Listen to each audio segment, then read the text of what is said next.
It is Gameweek 28. I am DJ Daps, the host, and officially I have been humbled.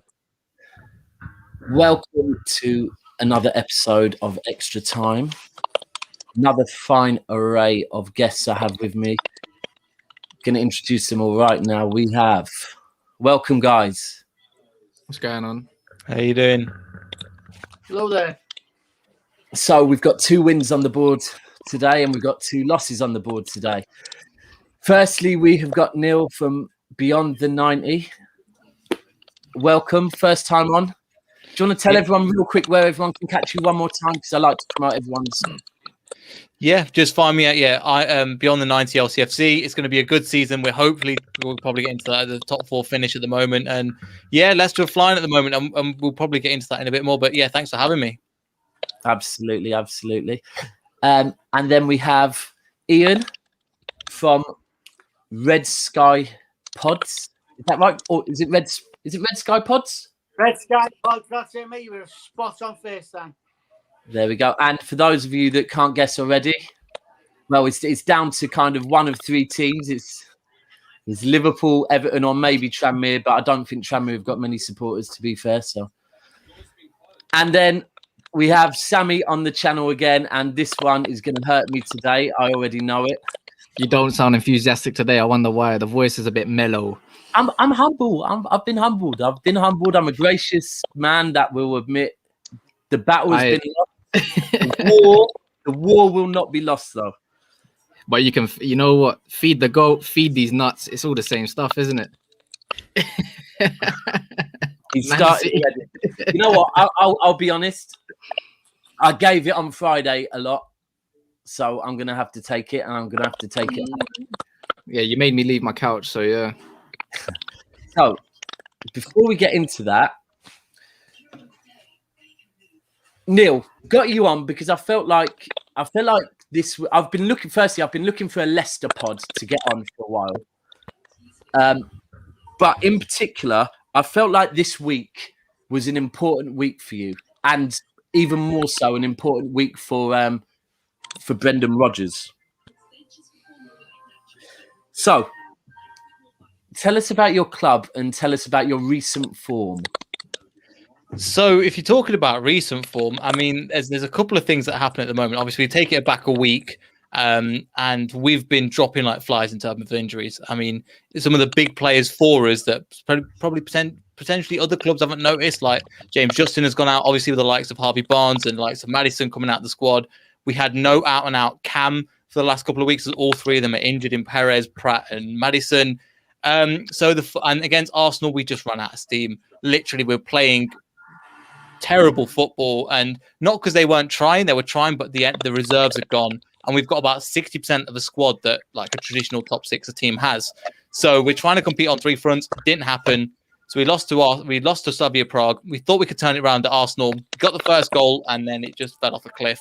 And then we ended up getting a draw to Burnley, which was actually quite a good result. Burnley really turned up in that second half, and really they could have won that game potentially, but we held in there with the limited players that we've got. I think we've got 14 of our 25 fit at the moment, so it's kind of like we're all over the place in terms of injuries.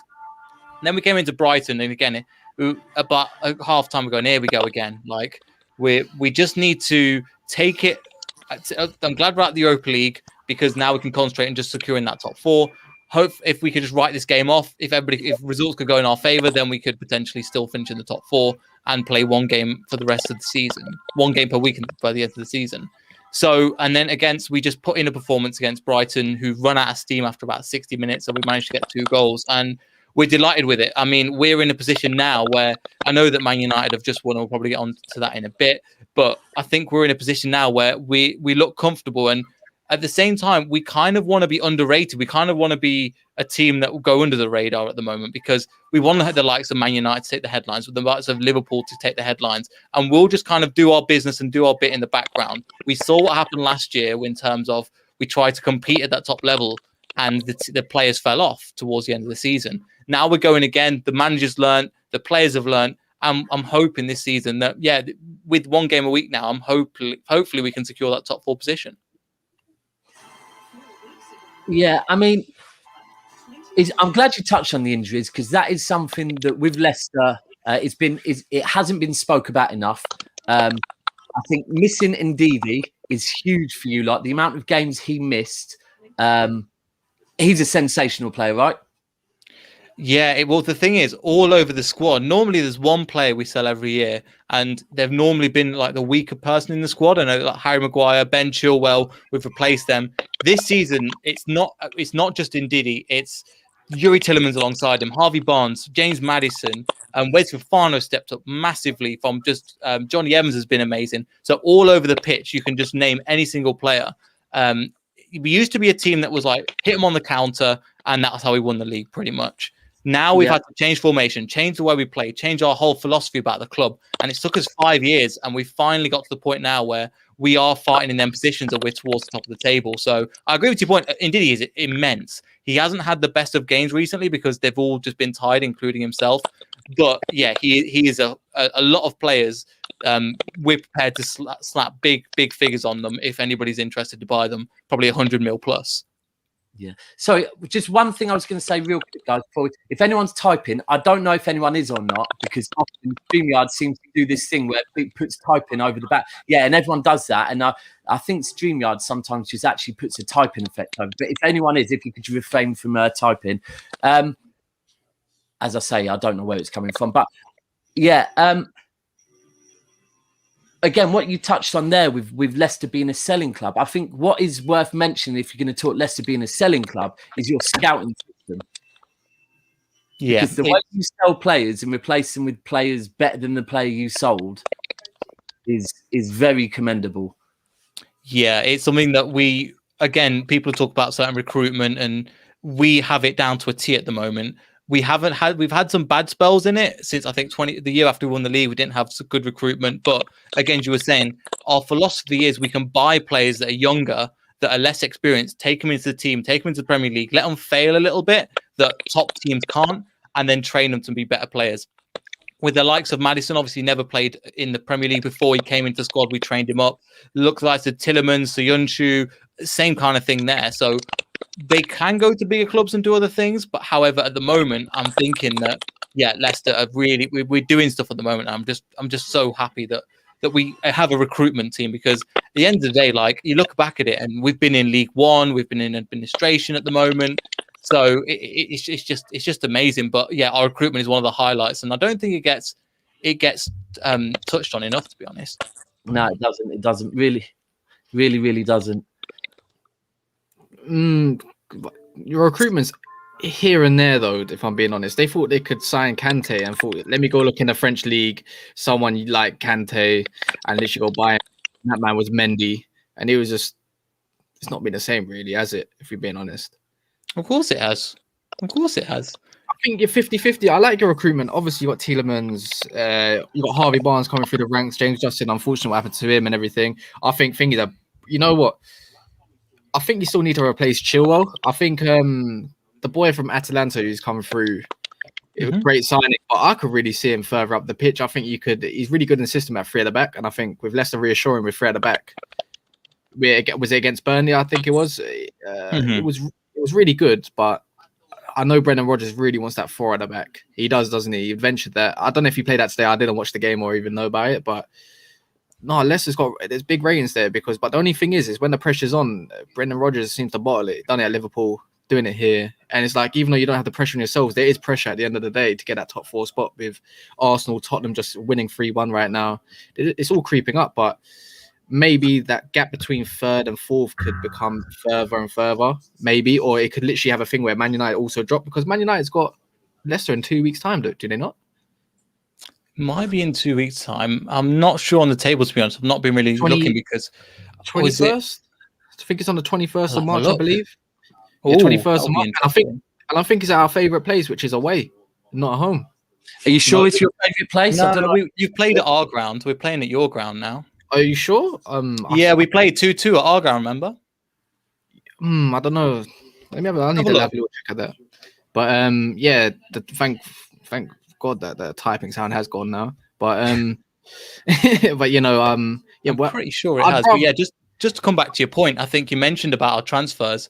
When you say 50-50, I mean, they've pretty much been positive all the time. I mean, certain players haven't worked out, like the likes of Maguire. We've obviously bought Siyunchu that's kind of come in.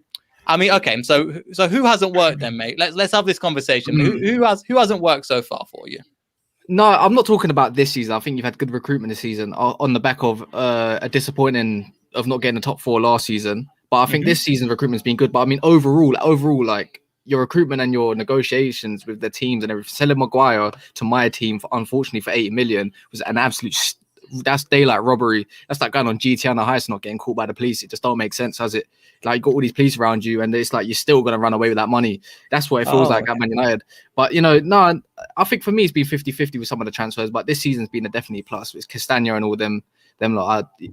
Leicester quite exciting. They've got a few other youngsters still to come through. I reckon couple young boys. But I do think, could we kind of say it might be the end of Vardy coming up soon? He's catching on. There's too many, right? It has to be sooner or later. Iheanacho is not the man to replace Vardy at the end of the day. And I think if Leicester want to be that top 6 and replace that Arsenal, if God forbid, I don't know if it's going to happen or not, but and then get slapped by Arsenal. I don't know how that happens, but it happened. Do you know what? I'm glad you're spending on Iheanacho. I'm really glad you mentioned him, because I was going to be, obviously being a City fan, he played for us. He looked good coming on as a sub, was getting goals. But then when Pep first joined, Aguero got an injury, so Iheanacho got started for, I think, a run of about 8 games, and I don't think he scored. And I think that was basically it at that point. Now, since he's gone to you, he isn't he's not a kind of every single game player, is he? But does he come in and do a job, would you say? It's a weird one. I don't know if he was like that at City. I remember he was scoring quite a lot of goals, but when you've got Kevin De Bruyne, I know you said you had an off day today. However, when you've got him playing, it just makes everything easier. Just with your whipping balls in, he just needs to be there, and he's brilliant at it. I want to touch. I will come on to that in a bit, but Nacho we're trying to find his best position, and I think he was signed by Craig Shakespeare, like our assistant manager, when he became manager after Ranieri was sacked. Fantastic assistant coach, by the way. He is, but that's about it. Unfortunately, I don't think he can step up to management, to be honest. And we found out the hard way. But he's doing all right. We're just trying to find his best position, because we thought he could be a replacement for Vardy, as like a poacher. Is a quick player. Didn't quite work out. Then he seems to be playing best at the moment in the 2. But the problem is, it's because you've got James Maddison and injured. So when James Maddison comes back, he's going to obviously replace that position, because you can't, if you can have the choice between Iheanacho and Maddison, you're going to play Maddison all day. So he is filling in. Whether we get another player in, I think we're looking at the likes of Edouard at the moment from Celtic. I think Rodgers worked with him before. He knows what he's doing in that situation. So I think it is coming to the end of Jamie Vardy. However, this season, especially because of our reliance on him, not specifically about his goal threat, because I think he scored 12 goals in the Premier League, and 6 have been penalties. However, you look at the likes of Maddison have stepped up, the likes of Harvey Barnes, they're both coming up to double figures now. We're not just a one-man club, and that was what we needed to kind of come from as well, where certain players in certain positions are taking it up to the next level. And yes, Jamie Vardy, his best asset at the moment is he's taking 2 defenders with us, so other players could run into that space. So it is a little bit, yes, he's coming to the end of his career, and yes, this season has showed it, especially with the amount of games he's had to play, but there is a recruitment, and it's probably the hardest position that we're trying to fill, because these players, if you're looking at that kind of player, you're looking at 60-70 million pounds. So, and we just don't have that money at the moment. So there is something that the club are probably going to look at specifically this year, and to try and bolster the squad in general. But that striker position is definitely something we're working on. So Ian, when we talk about Brendan Rodgers, obviously you're a team that are aware of Brendan Rodgers. I'm just looking at the table now, and although Leicester have had maybe a dip of form, and at one point I was thinking it could be Leicester that pushed it. They're only a point behind United. Now, if Brendan Rodgers was, the legendary slip from Gerrard, what do you think? Do you think Leicester should be confident in Rodgers getting him over the line and getting second, or are they going to drop off? Let's be clear. Brendan Rodgers was at Liverpool a long time ago. he was tactically naive when he was at Liverpool. He's Yep. been to Celtic. He's done a good job at Celtic. He's come to Leicester. And I think he'll have learned from mistakes he made at Liverpool. I think the Liverpool job came far too early for Brendan Rodgers. He's done a good job at Swansea. But he never took a big club on before. He went to Celtic, and Celtic are probably, although it's only the Scottish division, Celtic were probably the biggest team in Scotland. So there's a lot of pressure on him there. And because he's been and managed at Liverpool, he was able to take that pressure on board. I think he's doing a really, really good job for Leicester. The only thing that worries me about him is sometimes he can only play one way. But that seems to be coming out of his makeup now as well. Like I said, he used to be all attack. It's not like that anymore with him. He's got a better balance than when he was with Liverpool. We always used to go and outscore teams. We wanted to go and beat people 5-3 and 5-4 when Brendan Rodgers was in charge. Leicester have got a more mature Brendan Rodgers, and I think they're benefiting from it. Yeah, I think you're right with that, because if you think about it, for a job like Liverpool, he took that. He was young. He was a young manager to be getting that job at that age.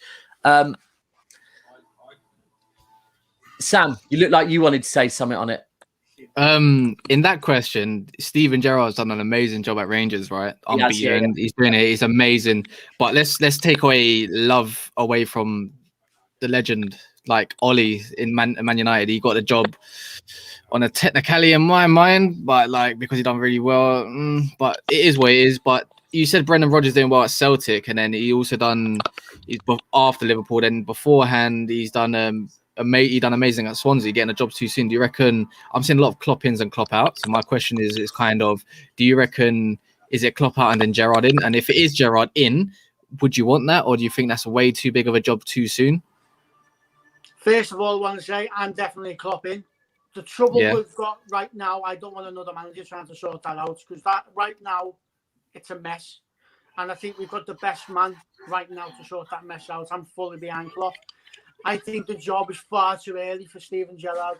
I think you could take a job south of the border, but I think it needs not to be Liverpool. Maybe, I don't know, mid-table team, see what he can do with them. Don't get me wrong, he knows his football. He's a footballer man, Steven Gerrard. But he needs to go to a club somewhere where he fails a little bit as well, because you learn more from when you fail. I think Brendan Rodgers learned a lot from what happened towards the end of his Liverpool career. And then he won with Celtic. Sorry, just go on. Just really quick to say on that. I've thought that a lot. And one of the times that I really thought about that was last year when Rodgers was being linked to Arsenal. And I think however much we will probably all admit on this right now, Leicester is a better club than Arsenal, right? But they are not a bigger club than Arsenal. And we'll all agree that as well. I'll agree Arsenal are a bigger club than Manchester City as well. Easy.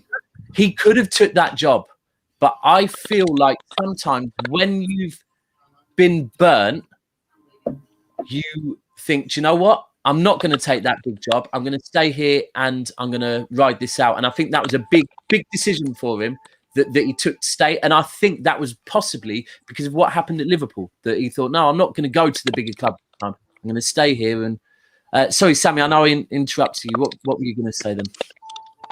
You know what? I've kind of forgot now. I was too busy listening. But no, there he is coming back. You know, as bad as this is for me to say, my idol growing up was actually Steven Gerrard. I tried to mold my game around him with the long, hard shots and everything like that. So he was my idol growing up. Personally, I just love that guy, but I never really tell anyone that because obviously, come on, the badge. It's on the internet now, mate. It's not coming off. I don't mind. He's retired and everything. It's all good, but forget Liverpool, dead club. So now we are on to Liverpool. Ian, it's perfect timing. I'm just looking at the table. You are now, after this weekend's result, 8th, and you are what are you? Well, we're winning. You're only 2 points off of Tottenham, but I think it's now got to a point where it's bigger than finishing top 4, right? The issues are bigger than that. right now. Massively. I think for the past 2 seasons, our team's run itself into the ground. I think we play intense football. We probably train just as intensively. And you look at Robertson. Robertson last year could probably play 3 games in a week and not sweat. He looks like he's dead on his feet, Robertson, right now. And the problem is the drop off behind Robertson now. We've got Simicast, who we've got no faith in. Half the time he's not even on the bench. But like I said, I wouldn't want anyone else at the club right now trying to solve them problems other than Klopp. I think Klopp is a world-class manager. I just think he's good. He's making a few dodgy decisions at the minute. Like when he took Salah off against Chelsea, my head was battered. I couldn't understand why he did that. And then today, you look at the team selection. No, you finish. No, you finish. Well, you look at his team selection today, and if you looked at that team before and you didn't know we were playing the Premier League game, you'd think we were playing the Carling Cup game or Carabao Cup game, whatever it was. I understand there was changes that needed to be made, and I understand that people have been calling for changes because of the current form of the team. But that midfield had no balance for me. You know what? We can go on all the time about our centre-backs being injured. And Virgil van Dijk is not just one of the best centre-backs in the world. He's one of the best footballers in the world. He can pass the ball. His passing of the ball is amazing, the stuff he picks out. He starts off hard attacks. He doesn't just stop other people's. But right now, we're not creating anything. There's no creativity there. Yeah.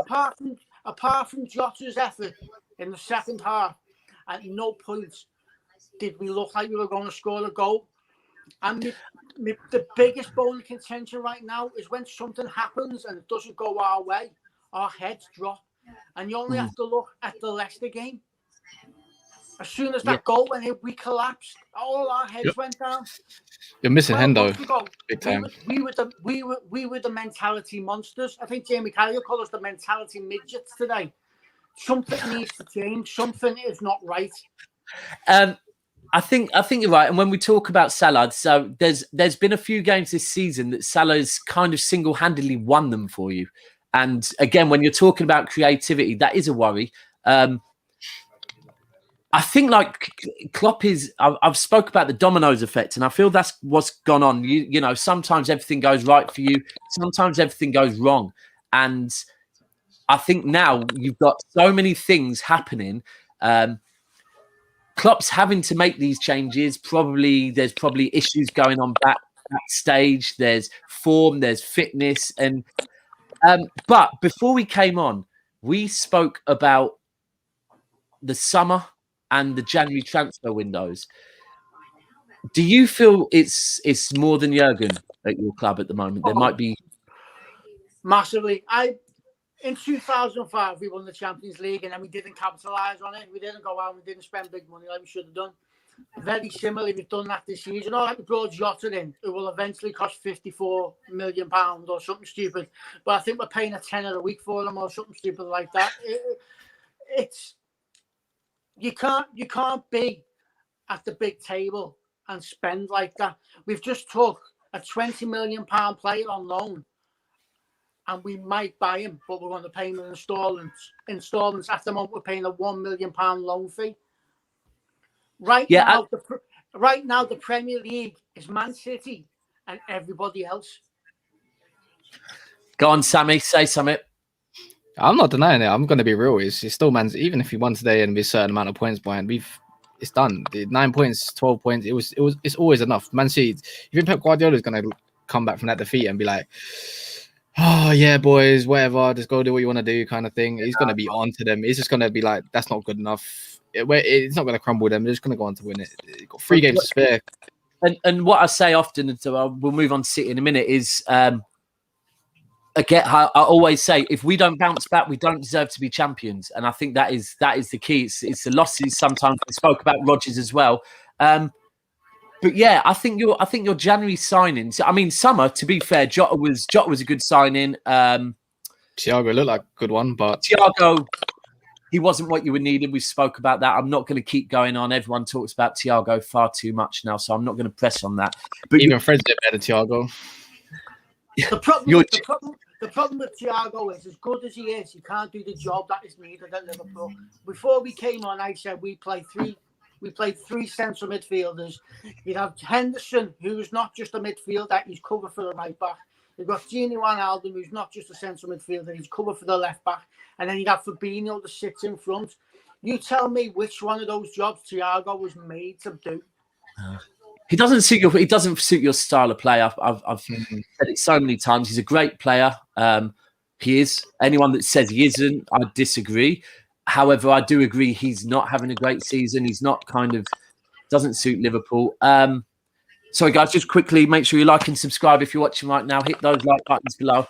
Don't want to stop the flow of the conversation though.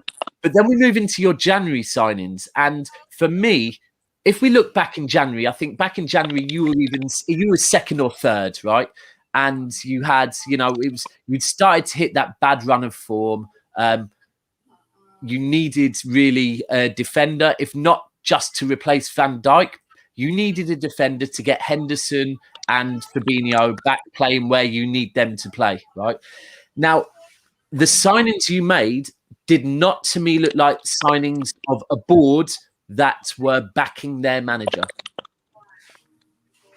The only positive thing I can say about the signings regarding money is maybe we're holding a bit of money back for the summer.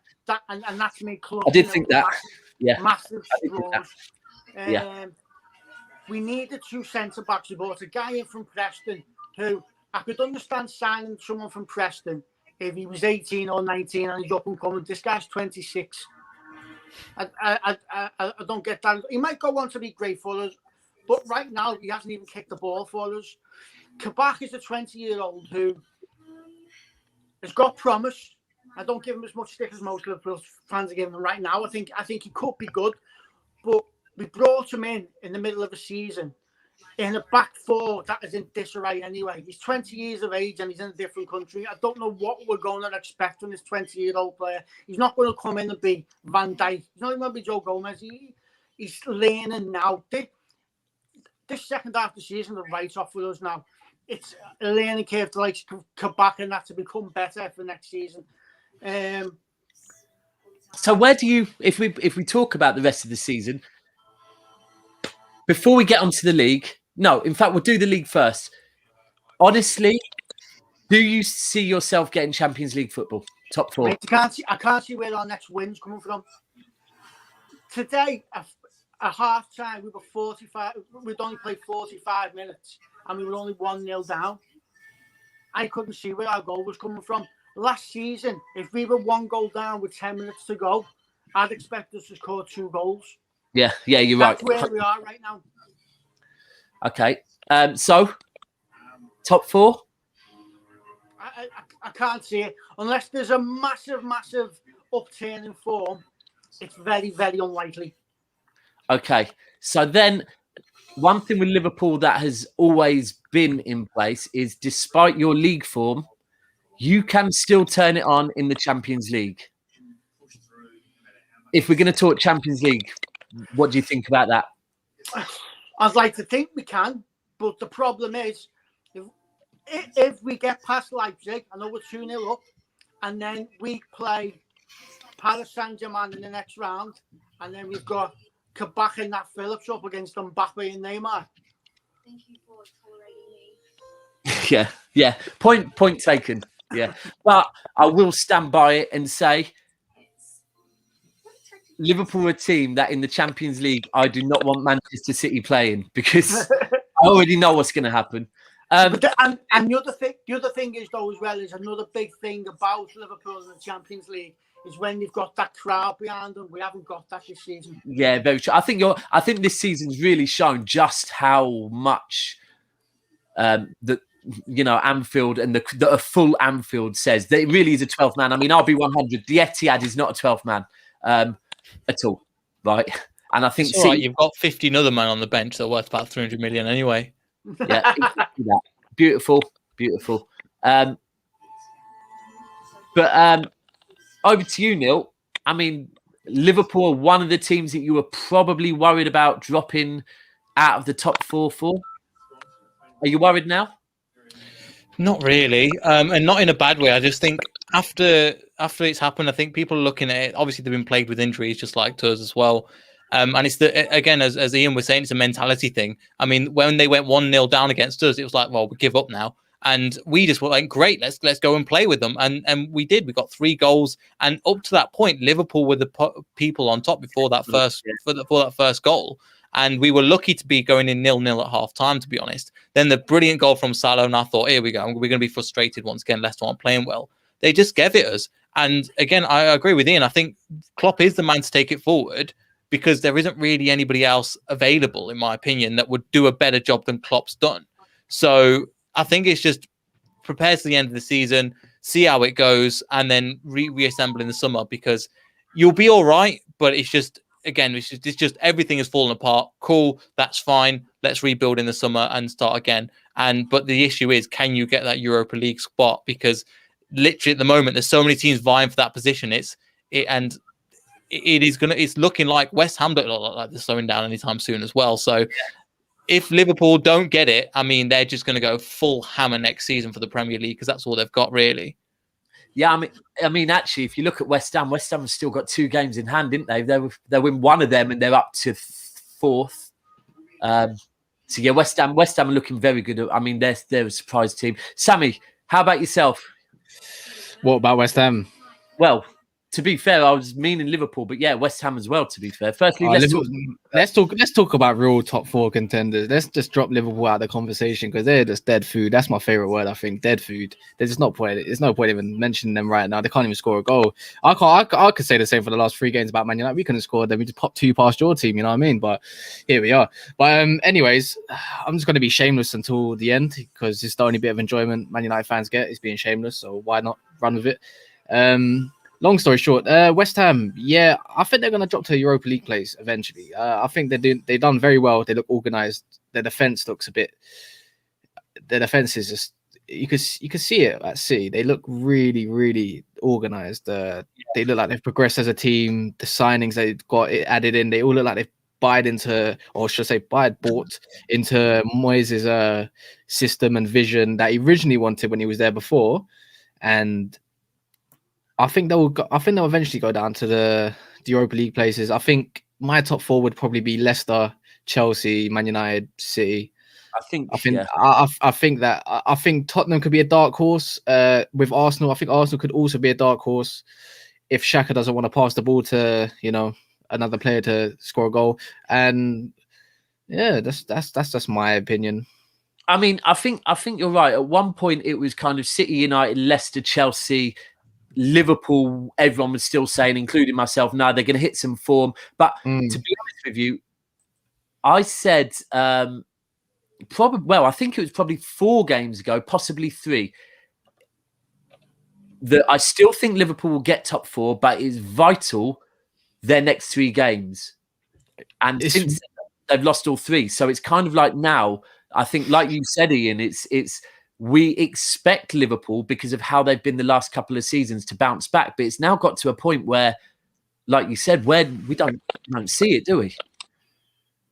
You know what? No, the sad thing is, it's not unexpected anymore. Normally when we get beat 1-0 by Fulham, there'd be uproar and there'd be murder. And today it was like, I'm not really surprised, and that's how I felt. Like I said, when we went to goal down, I was worried whether we were going to get a draw, and that's what it's gone like at the moment.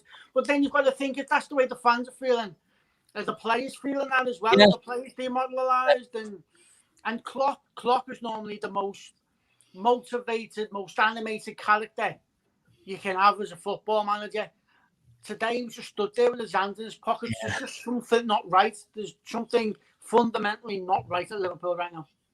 Yeah, I think there is, like I said earlier, about a lot of the dominoes effect.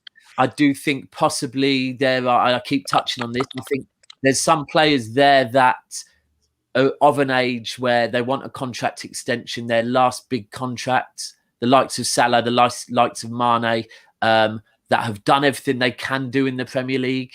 Maybe they're not being offered the money that they want. Maybe they're not being offered the contract extension. So they're going to have a slightly different attitude. Then you lose a game, then your manager's attitude towards you is slightly different. And all these little things just all turn into a volcano and explode. I do think I would love to say I worry for Liverpool. I don't worry. I want it to keep on exactly how it is.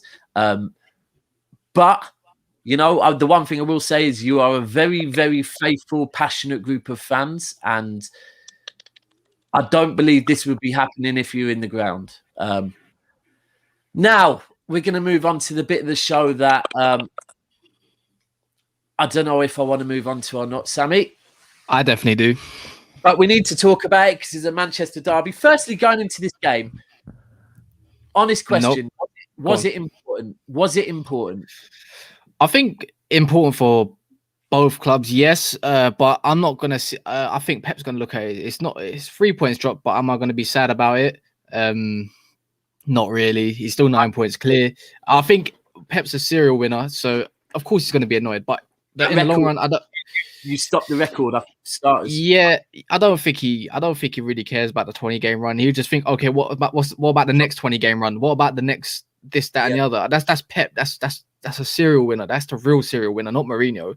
He's outdated. He's done out here. But anyways, it's very important for Man United to build that gap because it's like we're following results with Leicester right now. They win, we win. They draw, we draw.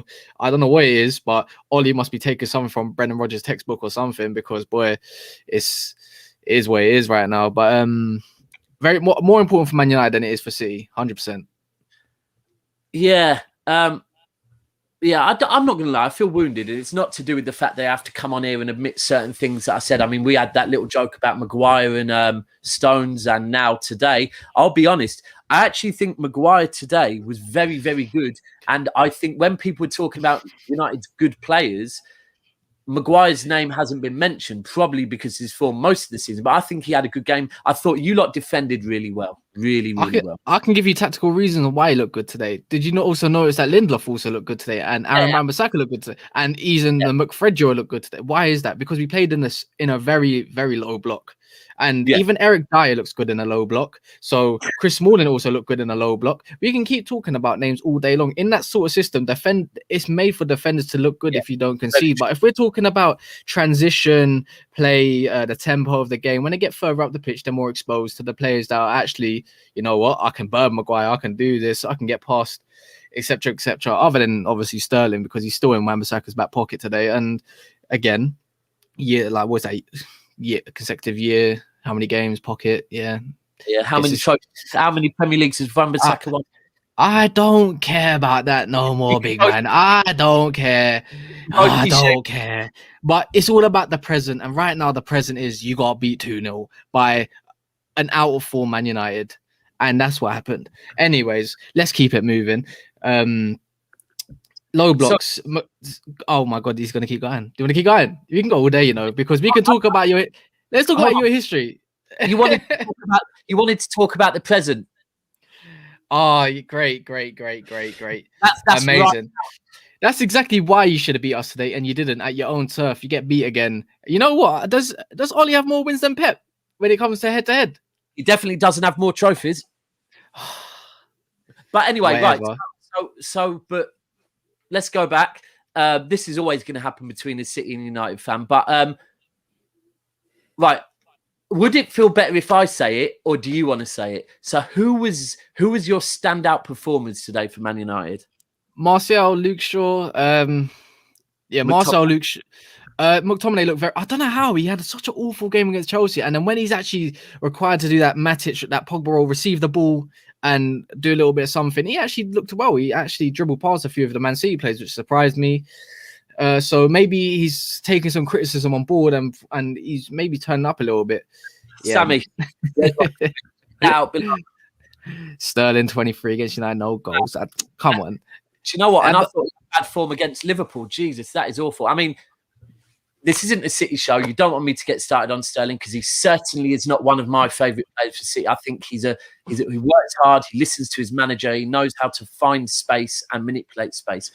But he's certainly, I think he's a little bit overrated. But numbers don't lie. So, Don't you agree? Martial was man of the match. He was absolutely. He should have scored. He could have put the icing on the cake and just buried City and just done it like, look at the haters. Look at me. This is me. This is me. This is me. I mean, Martial. So here's my thing with Martial, right? Is that I repeatedly tell everyone I don't think Martial is a bad player. I just do not believe he's good enough for Manchester United, right? Now, today, he looked very good. But I do not want all these people coming out now making out like everything is fine with Martial because they have one good performance. Like, it's one... Let me touch on that a little bit. Let me. It was a man of the match performance. I'm putting my hands up. He was very good today, and he probably deserved it. Let me touch on that. Martial hasn't been hitting the goals, but he's actually been doing that for a lot of the season, that hold up, that link up, but he's been getting the fingers pointed at when we haven't scored a goal exactly. This is the difference. It's because it's against City that he's getting applause and accolades about how great of a play like he's been today. He just hasn't hit goals, and we're a team that doesn't create many chances. Yeah. Cavani today, we wouldn't have won that game today if Cavani played. 100% not. I'm telling you that now for a fact. Martial's explosiveness and Rashford's explosiveness in the opening minute is what. This is the debate with Martial. He turns up when he wants to, and this is the enthusiasm talk that we talk about. It's over and over. Like, why can we not see that week in, week out? But regardless, I was saying to Ty, I was on Trafford Tunnel. Big up Ty, by the way.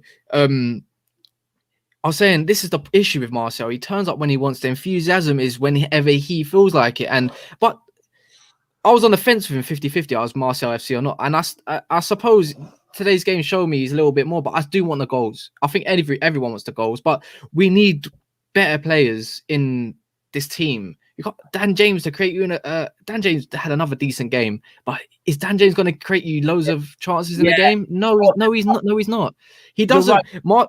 He's feeding off scraps. Martial feeds off scraps and makes his own chances near enough. And that is Man United's issue. Don't matter who goes up front. This is what I mean. People scream Haaland. If Haaland went up front, it would be the exact same thing. Yeah, exactly the same.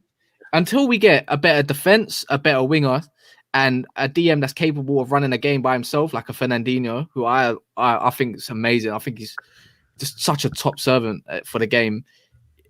Yeah, agreed. We will never progress, and we'll be in the same cycle over and over and over again for the last how long? So, I mean, I'll be 100 with today.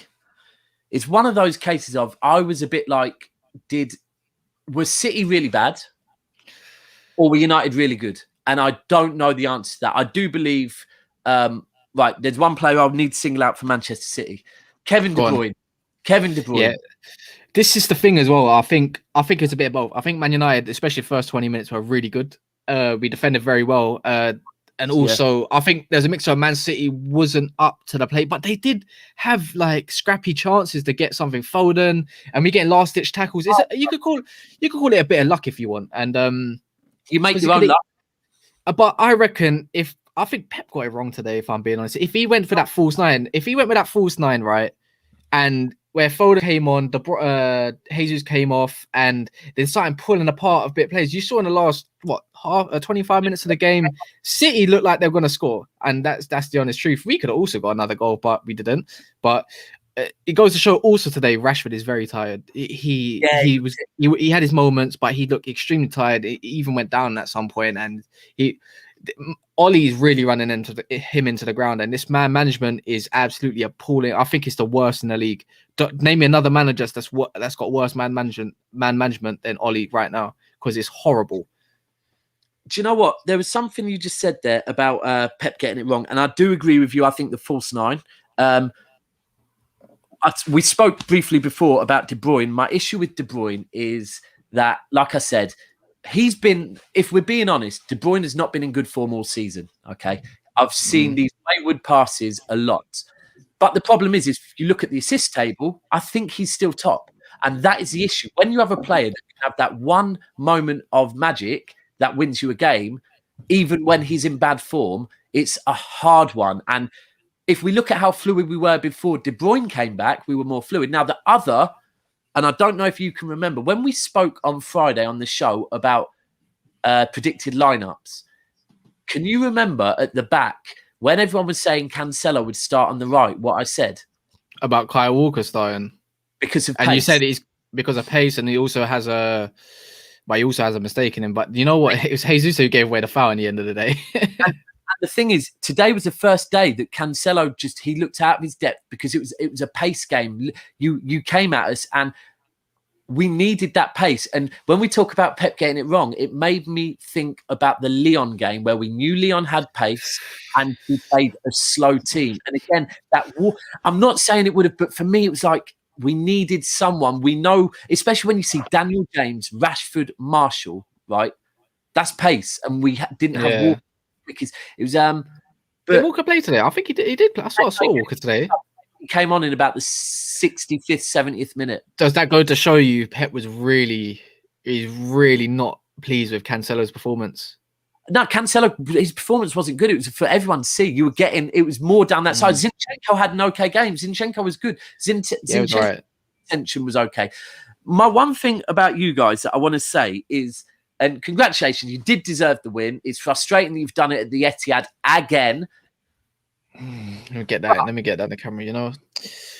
But do you not feel that it's slightly frustrating that if your team played like this through February, you would still be in the title race?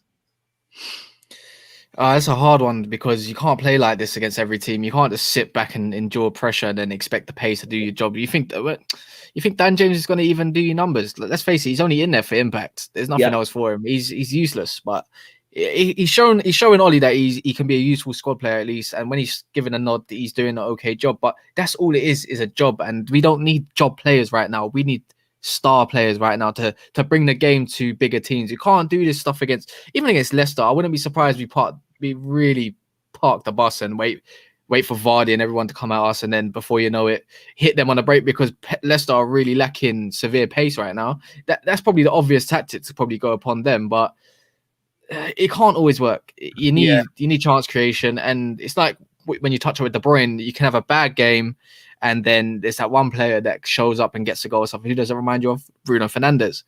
Today he wasn't wasteful, and I wish he could play like that a lot more. I wanted to play like that a lot more. I mean, Pogba was also returning, so unlucky Leicester. And hopefully we can really, like, Van der Beek, everyone's coming back sharp, hopefully, and we really, really have a strong finish. I'm so hoping. Neil, did you watch the game today?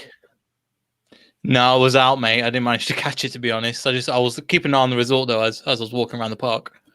So just one question for you before we're going to wrap it up soon, but just one question for you. Mahrez. Mm-hmm. When he was at Leicester, did you find him a bit inconsistent?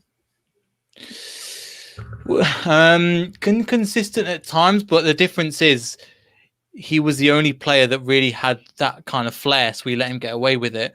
He came up with moments of brilliance, and as you guys probably, as you know, Daps, from seeing it now, when you put together a YouTube clip, he looks amazing, and he looks sensational going past players, getting nutmegging people. These clips look brilliant as individual clips. When you watch a full 90 minutes of him playing, and you go, he's inconsistent. He creates things, and he's a bit selfish at times, and he doesn't quite play. He doesn't track back as much as he can, and these are bearing in mind, going from Man City to Leicester, they're two very different teams playing two very different ways. And I think he's a great player. On his day, he's fantastic, but there's a reason why he can't get a starting position game in, game out over other players, and why I think Pep chooses to choose him as a bench player. Yeah, I'd certainly agree with you on that. Neil. Sorry, not Neil. Sorry, that was Neil. Ian, just want to come to you one more time. Did you watch the game today? I caught the second half. I was doing my post-match reactions to Fulham when the first half was on. The second half, what were your thoughts? Where did we go wrong? Because I think United wanted them more. Yeah. Simple. I just think United wanted them more. I think it was a bigger game for them. I think City have sort of can take the foot off the gas a little bit now.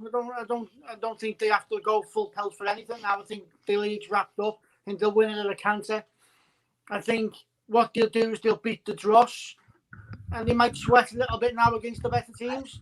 I just thought United wanted that 3 points more. I think you're right with that. But the one thing that I would say with that is that isn't the way Pep usually goes. And my one worry is you say, we're going to win the league, but it's not won yet. There's still 10 games to go. Champions League, which we know we're going to have an eye on. I'm still confident. I am still confident, but I would have been a lot more confident because that wasn't 3 games, 3 points lost. That was 6 points game for United, right? So they were big points for United. They were really big points for United, but as big as they were for United, they weren't as big a loss for you. Yeah. Yeah. It feels it right now. I'm not going to lie. It feels it. It feels it. I've been humbled. I've been since January, I've been riding high on podcasts. And I said today, do you know what? This is the first time I'm going to have to go on a podcast after a loss since back in probably about October. And daunting. Yeah, we feel so sorry for you. It wasn't daunting. It wasn't daunting. It's just the energy's different. The energy is slightly different. Wait, one sec. Neil, did you say you feel sorry for him? He was being sarcastic. Yeah. Was it the full sorry for about when he paid for the league? Buy the league more than once. He feels sorry for you having Maguire and not 8 million. I feel sorry for myself at that rate. We don't. Listen, it's been a really good show. I appreciate you all getting on. Do you want to go around one more time and tell everyone where everyone can find you? Ian, we're going to start with you because I know you've recently launched your YouTube channel. So do you want to let everyone know where you can find me on Twitter at Ian Youngcock, and you can find us on YouTube and on Twitter at Red Sky Pods. Thank you. And thanks for coming on. We're going to definitely work together a lot more. Over to you, Neil. Yeah, so you can find us at Beyond the 90 LCFC, Facebook, YouTube, Twitter, all that good stuff. And yeah, just it's going to be an interesting season. We're going to try and fly high. And yeah, thanks for having me on once again. No problem. Both of you have been great guests. And then over to Sammy. Sammy, obviously, you've been on the show. You're becoming a bit of a regular at the moment. Yeah, find me on Trafford Tunnel, Never a Foul podcast. And also, I'm making my own thing, Fergie Time TV, in the works of YouTube, and also building a Instagram page. But eventually it will come. It will definitely come for sooner rather than later. Absolutely. And I hope we all work together again a lot more. Thank you for joining us. It's been Never Foul Extra Time. I'm going to go and lick my wounds. I believe Tottenham is the final score 3-1, guys. 4-1. 4-1. 2 for Kane, 2 for Bale. Nice. Bale again. Jeez. You know what? This is another thing. Now I'm worried about the Carabao Cup. Brilliant.